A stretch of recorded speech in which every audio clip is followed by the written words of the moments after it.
안녕하십니까, 정희태입니다. 외국인 근로자 쟁탈전이 벌어지고 있다는 것입니다. 인력난에 이런 일까지, 심지어는 외국인 근로자를 두고 서로 다투다가 살해하는 일까지 벌어졌다는 것입니다. 심각한 상황이 아닐 수가 없어요.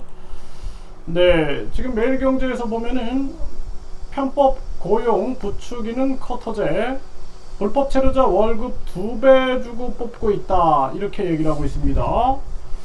네, 그래서 지금 일할 사람이 없다. 네, 최악의 인력난, 중소기업 현장, 편법이 판치고 있다라는 것입니다.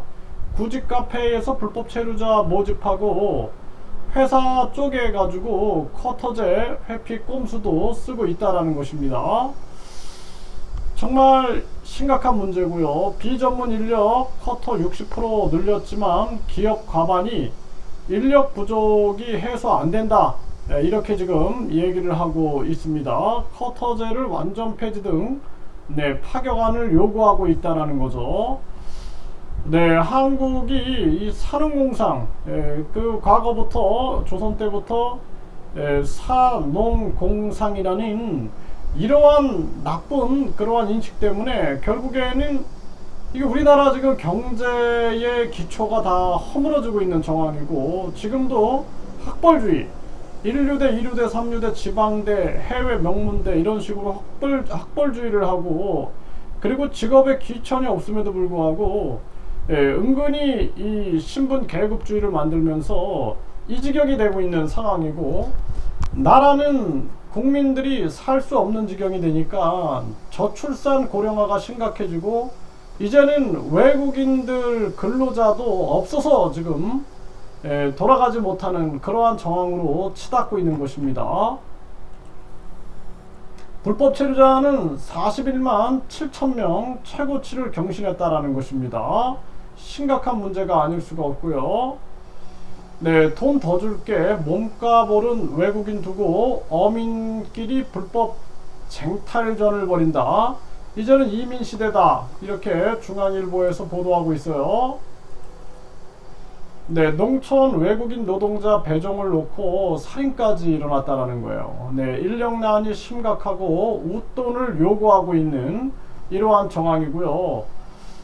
이게 참 심각한 문제입니다. 불법 체류자 양성화를 요구하고 있는데, 이 불법 체류자 양성화를 하고 나면은 이 양성화 돼가지고 세금 내고, 양성화 돼가지고 또 비자 연장에 불편함을 겪고 하니까 계속 그냥 다시 또 불법 체류자가 더 늘어납니다.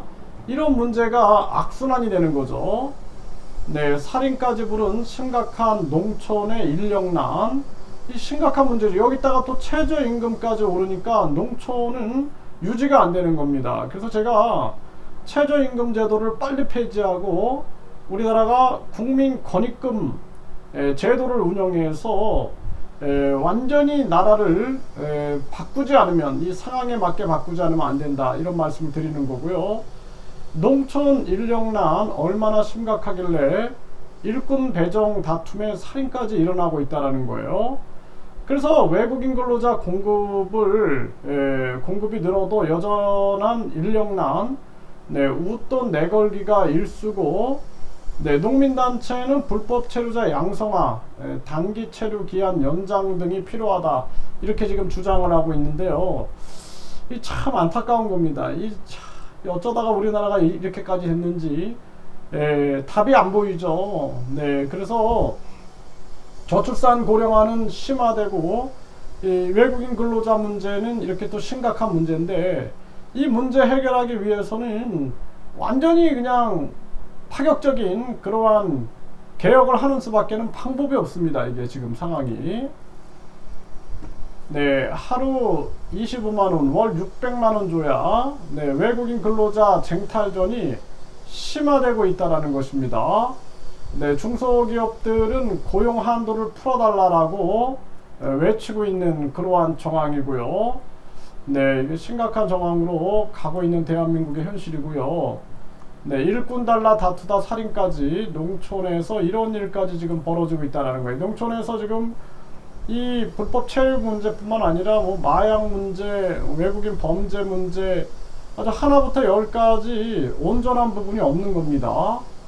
네, 내년도 최저임금 논의를 시작을 했는데 걱정 앞서는 농가들은 이미 이거에 대해서 불안함을 느낄 수밖에 없는 거죠. 외국인 근로자 잡아라 우똥까지 등장한 일손 쟁탈전이 벌어지고 있다. 이러한 정황으로 치닫고 있고요. 조선인력 7년 새 54%가 감소했다. 외국인 근로자에게 매일 웃돈 문자를 보내는 그러한 정황이다. 이렇게 이런 아주 상황이 아주 긴박해지는 그러한 정황으로 가고 있고요.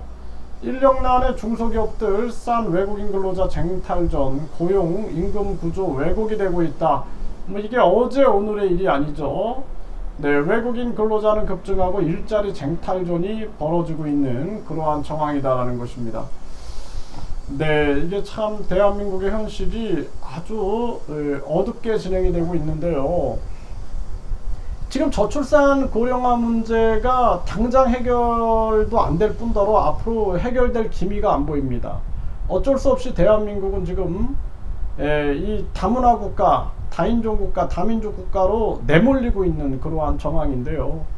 그렇다면은 지금 상황에서는 외국인 근로자 정책을 대폭적으로 개선을 해야 합니다. 그래서 뭐 예를 들어서 지금 동남아 국가에 가보면은요, 시골까지 영어 교실, 독일어 교실, 일본어 교실 이런 것들이 만들어져 있어요. 그래서 수시로 뭐 일본에서 와서 근로자들도 뽑아가고 또 수시로 뭐 간병인들도 뽑아가고 또 뭐 도시락 공장 근로자들도 뽑아가고 호텔 인력들도 뽑아가고 이런 일들이 계속 벌어지고 있습니다. 그러니까 우리나라 같은 경우에도 해외 사례가 어떻게 진행되고 있는가라는 것을 빨리 분석해 가지고 대책을 강력하게 세우지 않으면 안 된다. 그리고 국내에 와 있는 유학생들 그리고 근로자들에게 이 근로를 보다 유연하게 만들고 그리고 근로 간 이동을 유연하게 만들고 뿐만 아니라 완전히 그냥 이 최저임금 제도를 폐지해 버려야 됩니다. 최저임금 폐지하고 국민 건입금 제도를 운영해야 한다. 저는 그렇게 계속 말씀을 드리는 거고요. 그리고 지금 해외에서도 수시로 근로자들을 채용해 갈 수 있는 시스템, 이것을 정부가 개입할 필요가 없어요. 민간에 맡기는 게 낫습니다. 정부가 개입하면 항상 문제가 생깁니다. 외국인 계절 근로자도 그렇고 또 지금 외국인 근로자들도 그렇고 그냥 다 민간에 맡겨가지고 그 회사들이 그때그때 필요한 인력들을 뽑아갈 수 있는 시스템을 만들어야 돼요. 제가 이번에 아세안 지역에 출장을 가보니까 그냥 뭐 학생들이 한 100여 명이 기숙하면서 거기서 식사하면서 그러면서 일본어를 공부하고 있는 거예요. 일본어를. 그러면서 일본 사장들이 수시로 와가지고 근로자들을 채용해 갑니다. 그래서 일본어 능력도 보고 각종 기술 검증도 해가지고 뽑아가는 거예요. 그런 시스템을 갖추고 있는 것입니다. 한국도 그렇게 해야 되는 거예요. 이게 다 일본도 민간에서 이루어지고 있는 겁니다. 한국도 민간에서 이루어질 수 있게끔 해야 됩니다. 이 공무원들은 이거 뭐 시간 가면 월급 나오는데 그거 신경 쓰겠습니까?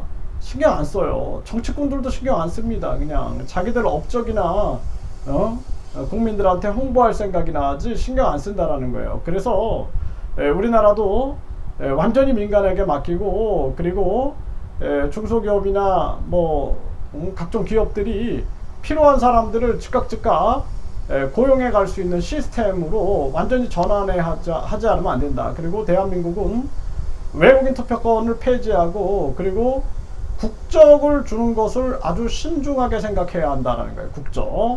국적을 섣불리 줬다가는 뭐 저출산 문제 해결한다 국적을 막 섣불리 줬다가는 대한민국은 아주 혼동 속으로 빠질 수가 있습니다. 그래서 일단은 국가가 차라리 손을 떼는 게 낫다. 저는 그렇게 봅니다. 그래서 완전히 민간이 중소기업들이 근로자 필요하면은 수시로 가서 채용해 올 수 있는 그러한 시스템. 그래서 뭐 중소기업 연합회가 있으면 그 연합회에서 가가지고 뭐 예를 들어서 100명이 필요하다면 100명을 선발해 가지고 전개하는 시스템, 또는 각각 기업들이 가서 채용해 오는 시스템, 이러한 시스템으로 서둘러서 바꾸지 않으면 안 된다. 그러니까 일본이 어떻게 하는지를 학습을 하면은 금방 답이 나온다. 저는 그렇게 말씀을 드립니다.